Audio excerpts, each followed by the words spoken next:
मुख्यमंत्री योगी आदित्यनाथ सभा को संबोधित कर रहे थे और उन्होंने भारतीय जनता पार्टी के उम्मीदवार के पक्ष में वोट की अपील की है। बहनों और भाइयों, ये पूरा क्षेत्र ब्रज भूमि का भाग है। गिरिराज महाराज की बड़ी कृपा इस पूरे भूभाग पर है। दुनिया यहां के रज रज में कृष्ण कन्हैया का दर्शन करती है और आपका सौभाग्य है कि इस धरती पर रह करके जीवन यापन करके आप सभी लोग भारत माता की सेवा करने में लगे हैं। और इससे अच्छा उदाहरण क्या हो सकता है किसी माटी के लाल श्री RKS भदौरिया वायुसेना के अध्यक्ष के बाद अब भारतीय जनता पार्टी के साथ मिलकर के आप सबके कार्य करने के लिए तत्पर हैं। बहनों और भाइयों, ब्रज भूमि का भी अब नंबर आने वाला है।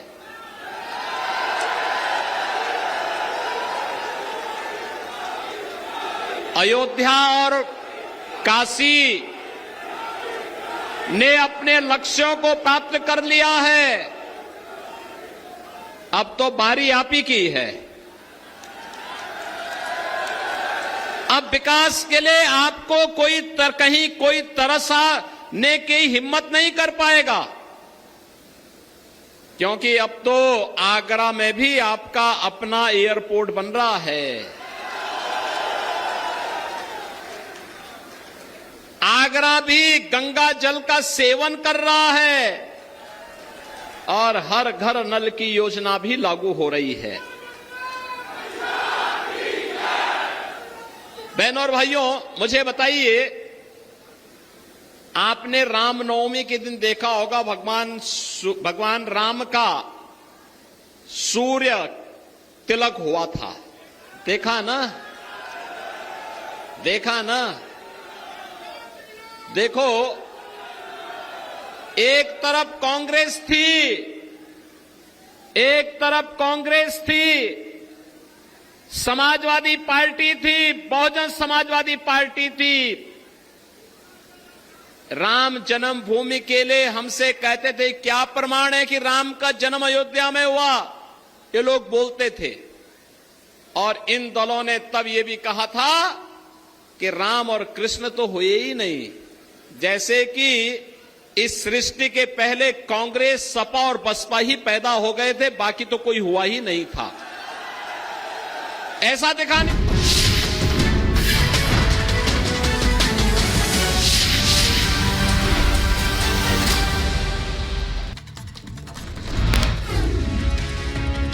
उत्तर प्रदेश के डिप्टी सीएम ब्रजेश पाठक का कांग्रेस पर बड़ा हमला। कहा ये राजनीति करने वाले लोग हैं। INDIA हर बार की तरह होगा फ्लॉप। उत्तर प्रदेश में बीजेपी जीतेगी सभी 80 सीटें।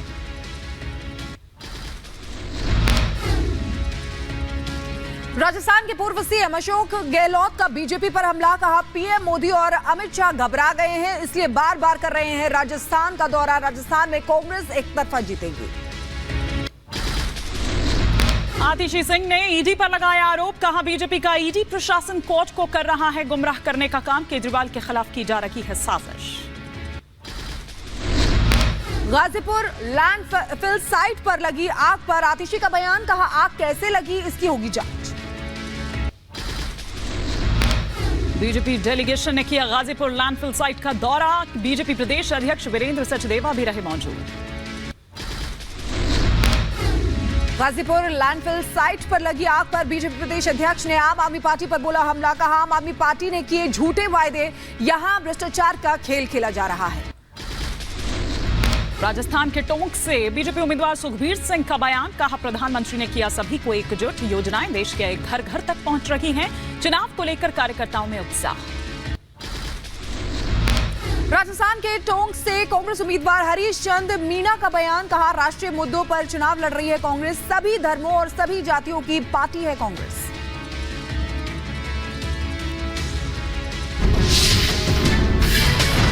का नौजवान, देश का बुजुर्ग वर्ग, देश का व्यावसायिक वर्ग, देश का किसान, देश की हमारी माताएं बहनें, सभी वर्ग के लोग जो हैं उनका अर्जुन की तरह एक ही निशाना है।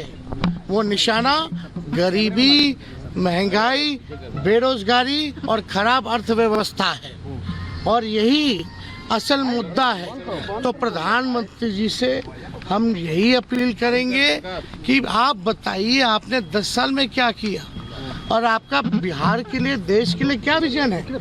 उस पे बात ना करके केवल मंदिर, मस्जिद और हिंदू मुसलमान की बात करना प्रधानमंत्री स्तर पर शोभा नहीं देता है।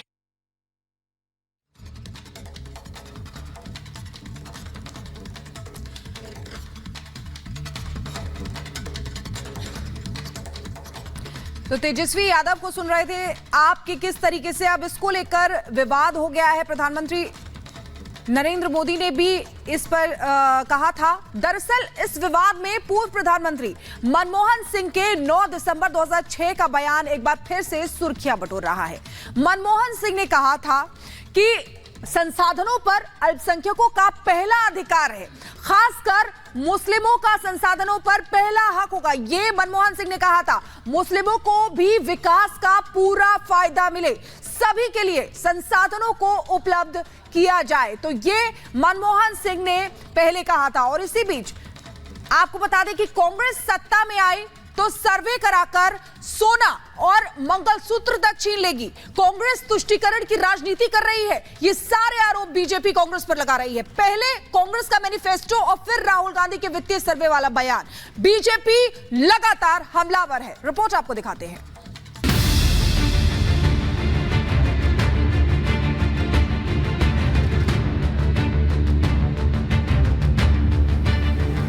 राहुल गांधी के इसी बयान के बाद बीजेपी हमलावर हो गई।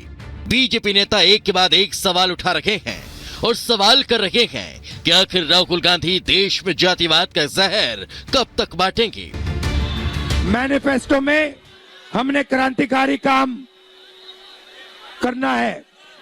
पहला काम जाति जनगणना, इससे सबकी गिनती हो जाएगी, सबको पता लग जाएगा किसकी कितनी आबादी।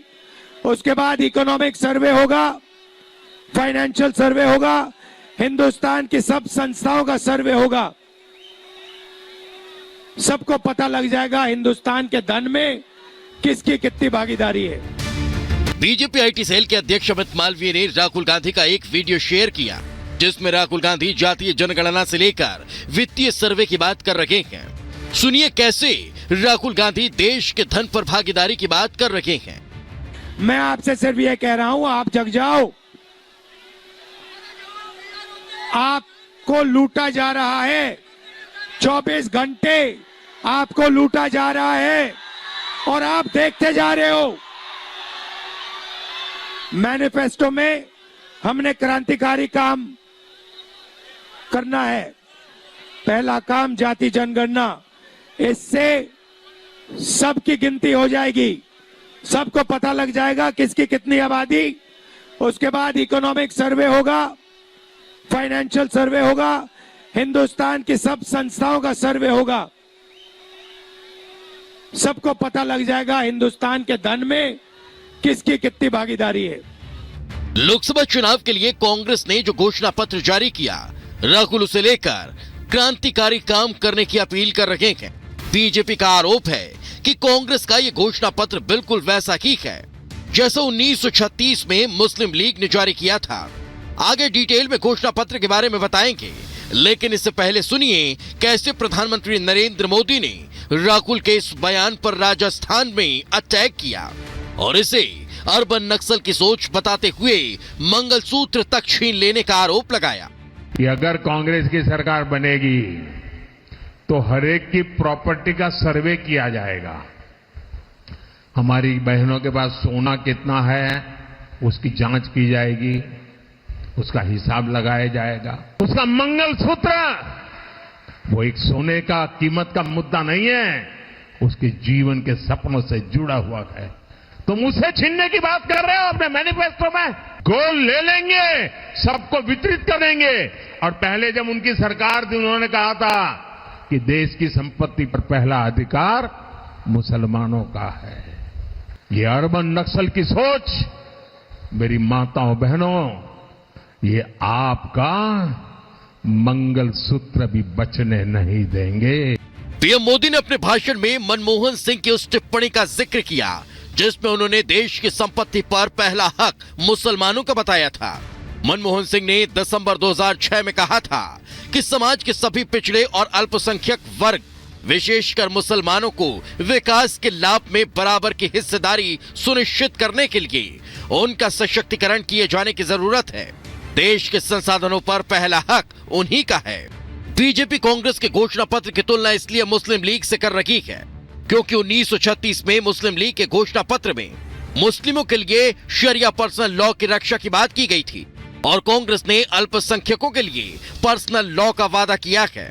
मुस्लिम लीग ने कहा था बहुसंख्यकवाद के खिलाफ मुस्लिम लीग लड़ेगी और कांग्रेस के घोषणा पत्र में इस बात का जिक्र है कि देश में बहुसंख्यकवाद के लिए कोई जगह नहीं।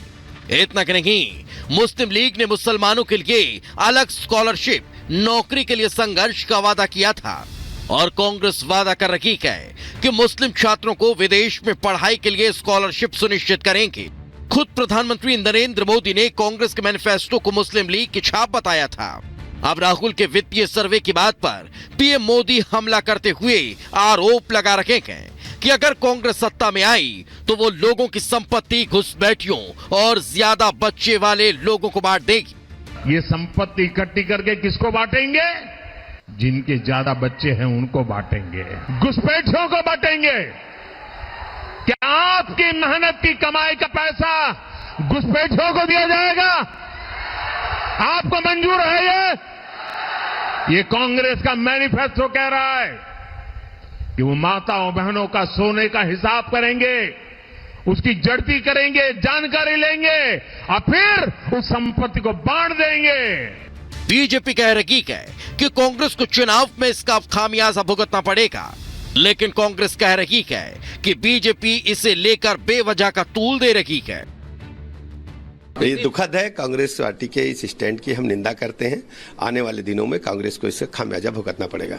ये मेरी समझ के परे है कि प्रधानमंत्री जी को उन मैनिफेस्टो में क्या बात लिखी ऐसी कि उसको वो जोड़ रहे हैं बेतों की बात करके। कोई लिंक तो बताए कि भाई आपने जो मैनिफेस्टो में 25 गारंटी दी गई है, 25 गारंटी में गारंटी ऐसी है, ये उनको ऑब्जेक्शन है।